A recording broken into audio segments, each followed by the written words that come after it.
আজকের এই ভিডিওতে আমরা রায়া মার্টিন প্রশ্নবিত্রার ষষ্ঠ শ্রেণী তৃতীয় পরীক্ষা মূল্যায়ন 2025 অর্থাৎ ফাইনাল এক্সামে পরিবেশ বিজ্ঞান বিষয়ের যে 4 দাগে প্রশ্নপত্রটি রয়েছে অর্থাৎ বনগা কুমুদিনী উচ্চ বালিকা বিদ্যালয় এই বিদ্যালয়ের সমস্ত প্রশ্নের উত্তরগুলি সমাধান করব। প্রশ্নপত্র সমাধান করার আগে বলে দেই আমার পরবর্তী ভিডিওগুলি বানাতে অনুপ্রাণিত করার জন্য চ্যানেলটিকে অবশ্যই সাবস্ক্রাইব করে নেবে এবং এই ভিডিওটি যদি তোমাদের ভালো লেগে থাকে তাহলে ভিডিওটিকে অবশ্যই লাইক কমেন্ট ও শেয়ার করে দেবে। প্রথমে একে দাগে আছে সঠিক উত্তরটি নির্বাচন করো। একে আছে ভূমি ও নততলের মধ্যে কোন যত ছোট হয় নততলের তবে সুবিধা বেশি হয়। এরপরে দুইটা আছে একটি জটিল যন্ত্রের উদাহরণ হলো এটা বে ছাপার যন্ত্র। এরপর 3 আছে একটি তৃতীয় শ্রেণীর লিভার হলো এটা বে মাছ ধরার ছিপ। এরপর 4 আছে প্রদত্ত কোন প্রাণীটি মানুষ বা অন্য কোনো প্রাণীর পেটে বাস করে এটা হবে গোলকৃমি। এরপরে 5 আছে কলা গাছ একটি টাবে একবীজপত্রী উদ্ভিদ। এরপরে 6 যেসব গাছের লম্বা ও মোটা কাঠের গুড়ি থাকে তাদের বলে এটা হবে বৃক্ষ। এরপর 7 ভারতীয় পাখিদের আচরণ নিয়ে লিখেছেন এটা হবে সালিম আলী। এরপর 8 একটি সমাজবদ্ধ জীব হলো এটা হবে এবি উভয়ে অর্থাৎ হচ্ছে উইপোকা পিঁপড়ে উভয়ই। এরপরে 9 আছে মশা জীবনচক্রের কোন দশায় কিছু খায় না এটা হবে পিউপা। এরপরে 10 রান্নাঘর থেকে পাওয়া যায় এমন একটি বর্জ্য পদার্থ হলো এটা হবে ডিমের খোসা। এরপরে 11 একটি তরল বর্জ্য পদার্থ হলো এটা হবে পোড়া তেল। এরপরে 12 প্রদত্ত কোন বর্জ্য পদার্থটির ব্যবহার আমাদের কমিয়ে আনা উচিত এটা হবে প্লাস্টিক ব্যাগ। এরপরে 13 জলের সংকেত হলো এটা হবে H2O। এরপরে 14 প্রদত্ত কোনটিকে চুম্বক আকর্ষণ করতে পারে এটা হবে লোহা। এরপরে 15 আছে সোনা মৌলটির ল্যাটিন নাম হলো এটা হবে অরাম। এরপরে 16 1 কিলোমিটার সমান কত মিটার এটা হবে 1000 মিটার। এরপরে 17 এসআইতে তড়িৎ প্রবাহের একক হলো এটা হবে অ্যাম্পিয়ার। এরপর 18 সময়ের খুব সূক্ষ্ম পরিমাপে সবচেয়ে আধুনিক যন্ত্রটি হলো এটা হবে ডিজিটাল স্টপ ওয়াচ। এরপর 19 গাছ থেকে ফুল তুলতে এটা হবে টানা দরকার। এরপরে 20 এসআইতে বলের একক হলো এটা হবে নিউটন। এরপর 21 পালতোলা নৌকা চালাতে কাজে লাগে বায়ুর এটা হবে গতিশক্তি। এরপরে 2 দাগে আছে স্তম্ভের সঙ্গে বিস্তম্ভ মিলিয়ে লেখো। স্তম্ভে আছে একে রেডিও নব এটা হবে চক্র ও অক্ষদণ্ড। এরপর 2 আছে মাথার খুশকি এটা হবে ছত্রাক। এরপর 3 আছে বাঘের চোখ এটা হবে ট্যাপেটাম লুসিডাম। এরপরে 4 আছে চাষের জমি এটা হবে ডিডিটি। এরপরে 3 দাগে আছে শূন্যস্থান পূরণ করো। একে আছে প্রথম শ্রেণীর লেভারে বাধা ও বলের এটা হবে মাঝামাঝি জায়গায় থাকে আলম্ব বিন্দু।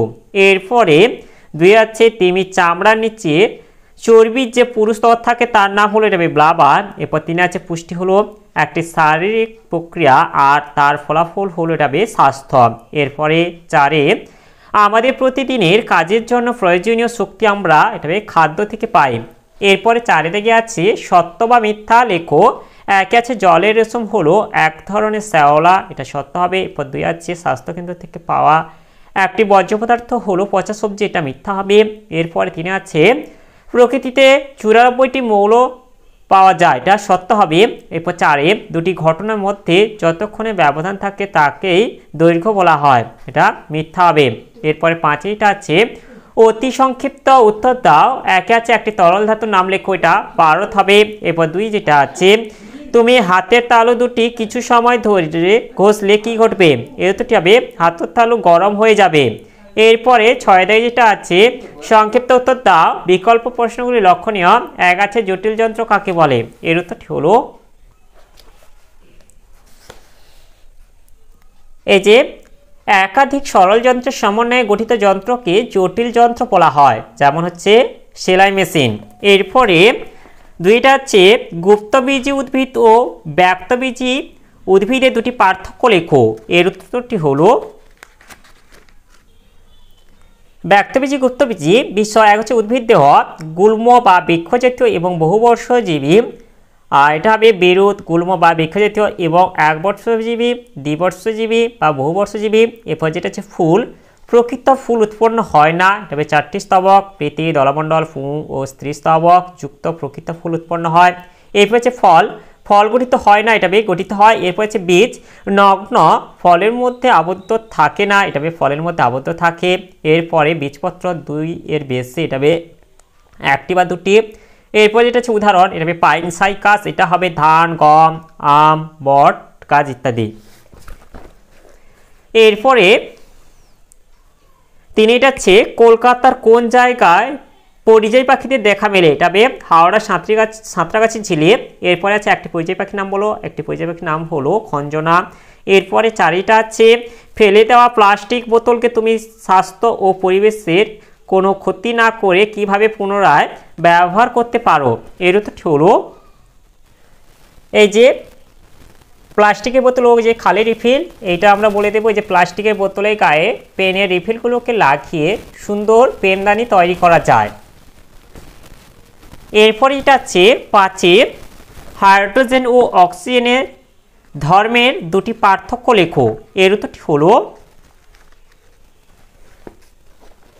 এই যে হাইড্রোজেন আর অক্সিজেনের ধর্ম। এই যে হাইড্রোজেন হচ্ছে বর্ণহীন গন্ধহীন গ্যাস যা বাতাস থেকে হালকা, আর অক্সিজেন হবে এটি বর্ণহীন গন্ধহীন গ্যাস যা বাতাসের থেকে সামান্য ভারী। এরপর এটা হচ্ছে অক্সিজেনের উপস্থিতিতে আগুন দিলে হাইড্রোজেন গ্যাস নিজেই জ্বলে, আর এটা হবে অক্সিজেন নিজে দাহ্য নয় কিন্তু দহনে সহায়ক। এরপরে অথবা এটা আছে ফসফরাস ট্রাইক্লোরাইডের সংকেত লেখো, এটা হবে PCl3। এরপরে আছে কোবাল্ট এর চিহ্ন কি, এটা হবে CO। এরপরে 6টা আছে আন্তর্জাতিক প্রমাণ মিটার কাকে ধরা হয়। এর উত্তরটি হলো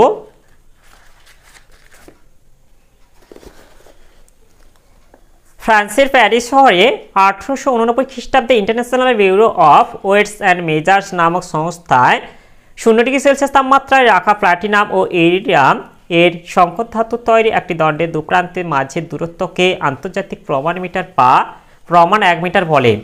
এরপরে এটা আছে অথবা আয়তন মাপনী চং কাকে বলে। এর উত্তরটি হলো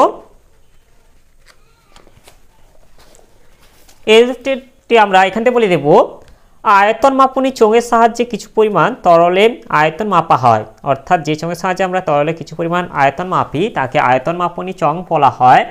আর আয়তন মাপনী চোঙ যেটা হলো কাঁচ বা অন্য কোনো স্বচ্ছ বস্তু দিয়ে তৈরি সমপ্রস্থচ্ছেদ বিশিষ্ট একটি চোঙাকৃতি পাত্র। পাত্রটির গায়ে সাধারণত মিলিমিটার এককে অংশাঙ্কন করা থাকে যার দ্বারা তরলে আয়তন মাপা হয়। এরপরে সাথে এটা আছে যান্ত্রিক শক্তির অন্তর্গত শক্তি দুটি কী কী। এই যে যান্ত্রিক শক্তি যেটা 2 প্রকার, অর্থাৎ স্থিতিশক্তি ও গতিশক্তি। এটাই বলে দেবে যে বলবে যে যান্ত্রিক শক্তির অন্তর্গত শক্তি দুটি হলো স্থিতিশক্তি ও গতিশক্তি। এর অথবা এটা আছে প্রথম শ্রেণীর খাদক কাদের বলে উদাহরণ দাও। এর উত্তরটি হলো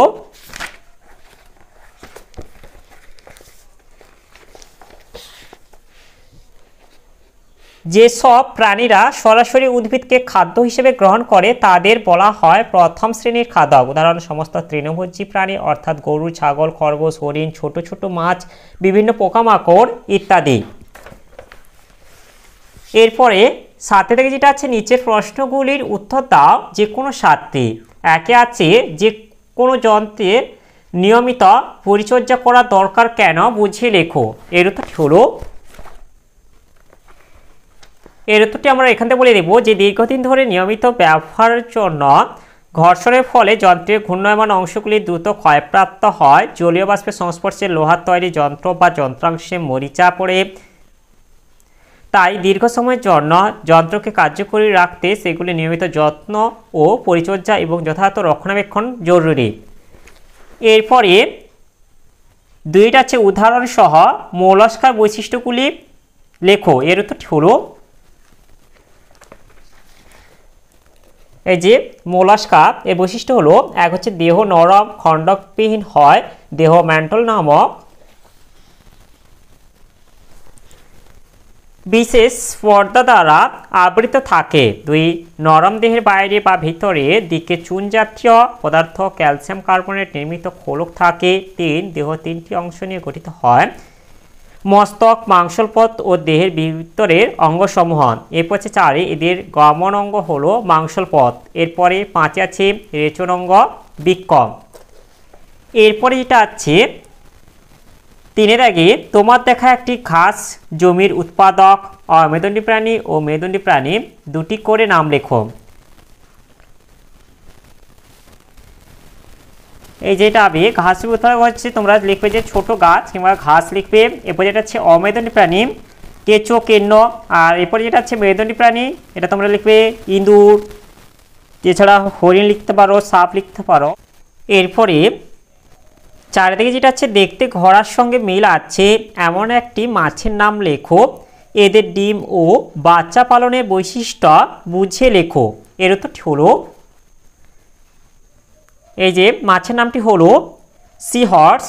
আর তারপরে যেটা উত্তরটা তোমরা এখান থেকে বলে দেবে যে সমুদ্রে বসবাসকারী সি হর্স হলো এক প্রকার অস্থিযুক্ত মাছ। বাবা সি হর্সের লেজের কাছে একটা বিশেষ থলি থাকে। মা সি হর্স ওই থলির মধ্যে ডিম তুলে রাখে। বাবা সি হর্স দিনরাত ডিমগুলোকে পাহারা দেয়। বাবার দেহের ওই থলির মধ্যে ডিম ফুটে বাচ্চা সি হর্স জন্মায় এবং আস্তে আস্তে বড় হয়ে যায়। এরপরে যেটা আছে 5 আগে বাচ্চা প্রসব করে এমন দুটি সাপের নাম লেখো। বাচ্চা প্রসব করে এমন দুটি সাপের নাম হলো চন্দ্রবোড়া ও মেটুলি।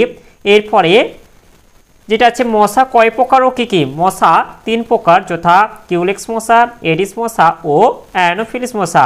এরপরে 6টা আছে জৈব ভঙ্গুর ও জৈব অভঙ্গুর বর্জ্য পদার্থ কাকে বলে? উদাহরণ দাও। এর উত্তরটি হলো,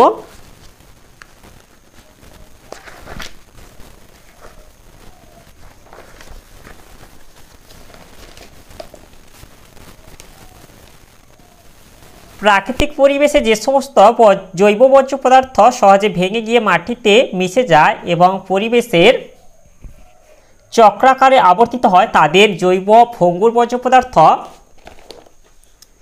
বলে, যেমন শাকসবজি, পরিত্যক্ত অংশ, ছেঁড়া বই খাতা প্রভৃতি। এরপর যেটা হচ্ছে জৈব অভঙ্গুর, প্রাকৃতিক পরিবেশে যে সমস্ত বর্জ্য পদার্থসমূহ সহজে ভাঙে না, মাটিতে মেশে না এবং পরিবেশে চক্রাকারে আবর্তিত হয় না তাদের জৈব অভঙ্গুর বা নন বায়োডিগ্রেডেবল বর্জ্য পদার্থ বলে, যেমন মার্কিউরিক লবণ, ডিডিটি, বিএসসি, প্লাস্টিক, বিভিন্ন ধাতু প্রভৃতি। এরপরে 7 আছে পরিশ্রাবণ ও পরিশ্রুত কিভাবে সম্পর্কযুক্ত উদাহরণ দিয়ে বুঝিয়ে লেখো। এই যে পরিশ্রাবণটা হচ্ছে যে প্রক্রিয়ার সাহায্যে কোনো তরলে অদ্রবীভূত ভারী কঠিন পদার্থের সূক্ষ্ম কণাগুলিকে ফিল্টার কাগজের মাধ্যমে পৃথক করা হয় সেই পদ্ধতিকে পরিশ্রাবণ পদ্ধতি বলে। আর পরিশ্রুতটা যেটা হচ্ছে পরিশ্রাবণ পদ্ধতিতে ফিল্টার কাগজ দ্বারা দ্রবণকে ছাঁকার সময় ফিল্টার কাগজের মধ্য দিয়ে যে তরল নিচে জমা হয় তাকে বলে পরিশ্রুত। অর্থাৎ পরিশ্রাবণ পদ্ধতিতেই যে অবশেষ অর্থাৎ নিচের যে ছাঁকনির মাধ্যমে যেটা হচ্ছে নিচে গিয়ে জমা হয় সেটা হচ্ছে পরিশ্রুত। তাহলে আমরা বলতে পারি যে পরিশ্রাবণ পদ্ধতিতে পরিশ্রুত অংশ পাওয়া যায়, এই জন্য পরিশ্রাবণ ও পরিশ্রুতের মধ্যে সম্পর্কযুক্ত। এরপরে 8 আছে উদাহরণ সহ প্রাথমিক রাশি ও লব্ধ রাশির সংজ্ঞা দাও। এর উত্তরটি হলো, এই যে প্রাথমিক রাশি বা মৌলিক রাশিটা যে রাশিগুলি গঠন করতে অন্য কোনো রাশির প্রয়োজন হয় না, অর্থাৎ যে রাশিগুলি পরস্পর নিরপেক্ষ এবং যে রাশিগুলিকে উপযুক্তভাবে ব্যবহার করে অন্যান্য রাশিগুলিকে গঠন করা যায় তাদের মৌলিক রাশি বা প্রাথমিক রাশি বলে। উদাহরণ দৈর্ঘ্য, ভর, সময়, উষ্ণতা, তড়িৎ প্রবাহ মাত্রা ইত্যাদি। এরপর যেটা হচ্ছে লব্ধ রাশি, সমজাতীয় বা ভিন্ন জাতীয় মৌলিক রাশিগুলির সাহায্যে যে ভৌত রাশিগুলিকে গঠন করা যায় তাদের বলা হয় লব্ধ রাশি, যেমন ক্ষেত্রফল, আয়তন, বেগ, ত্বরণ, বল, কার্য, ভরবেগ ইত্যাদি। এরপরে যেটা আছে 9 লিন্ডেম্যানের 10% সূত্রটি লেখো ও বিষয়টি সংক্ষেপে আলোচনা করো। এর উত্তরটি হলো, প্রতিটি পুষ্টি স্তরে গৃহীত শক্তি 10% ওই পুষ্টি স্তরে জীবদের দেহ গঠনে কাজে লাগে, যা পরবর্তী পুষ্টি স্তরে জীবেরা গ্রহণ করতে পারে। বাকি 90% শক্তি স্থানান্তরকরণ হয় না। অর্থাৎ আমরা এইভাবে আলোচনা করতে পারি যে লিন্ডেম্যানের 10% সূত্র অনুযায়ী প্রতিটি পুষ্টি স্তরে গৃহীত শক্তির প্রায় 10% ওই পুষ্টি স্তরে জীবদের দেহ গঠনে কাজে লাগে, যা পরবর্তী পুষ্টি স্তরে জীবেরা গ্রহণ করতে পারে না। এক পুষ্টি স্তর থেকে পরবর্তী পুষ্টি স্তরে শক্তি স্থানান্তর কালে স্থৈতিক শক্তি প্রায় 90% নানা শারীরবৃত্তীয় কাজে হ্রাস পায়। এই শক্তির এই অংশটুকু আর পরবর্তী পুষ্টি স্তরে পৌঁছতে পারে না। তাহলে আজকের ভিডিওতে আমরা ষষ্ঠ শ্রেণী পরিবেশ বিজ্ঞান বিষয়ে যে 4 নম্বর প্রশ্নপত্রটি ছিল তা আজ সমাধান করলাম। আর ভিডিওটি শেষ করার আগে বলে দিই, তোমরা যারা এখনো পর্যন্ত আমার চ্যানেলটিকে সাবস্ক্রাইব করোনি অবশ্যই চ্যানেলটিকে সাবস্ক্রাইব করে নেবে এবং বেল আইকনটি অল করে দেবে পরবর্তী ভিডিওগুলির নোটিফিকেশন তাড়াতাড়ি পাওয়ার জন্য।